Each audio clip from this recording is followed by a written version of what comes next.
ازيكم يا جماعه؟ لكل الناس اللي بتعاني من مشاكل النقرس، تعالوا النهارده اقول لكم ايه هو النقرس وايه بيجي لنا وليه بيجي لنا وايه المسببات المرضيه بتاعته. اولا، مرض النقرس او داء الملوك زي ما بيقولوا هو مش مرتبط باليوريك اسيد بشكل اساسي، ولكن يوريك اسيد عامل من العوامل اللي بتنتج عن المشكله الرئيسيه. المشكله الرئيسيه هي ماده بيفرزها الجسم بشكل طبيعي وبتبقى موجوده في اللحوم، بس مش اللحمه هي الضرر الاكبر. الماده دي هي ماده البيورين. ماده البيورين هي ماده موجوده جوه البروتينات عموما، البروتينات الحمراء، وهي اصلا مكون جوه اساسي الجسم بيفرزه. فطبيعي ده اللي بنحتاجه عشان نتحكم فيه، عشان هو ده المنتج النهائي لليوريك اسيد.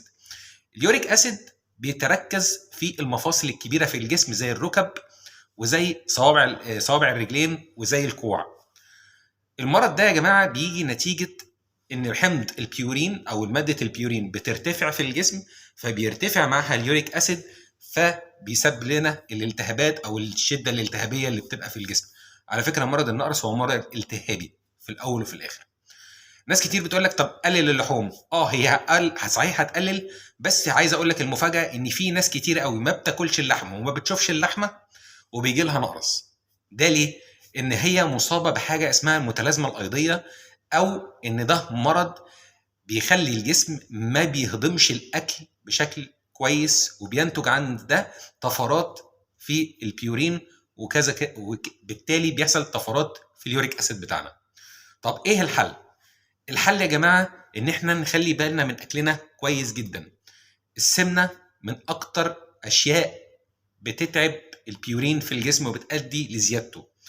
كمان الاكل المعالج والسكريات، وزي ما قلنا الوزن الزايد، ده كل ده مسببات لزياده البيورين جوه الجسم.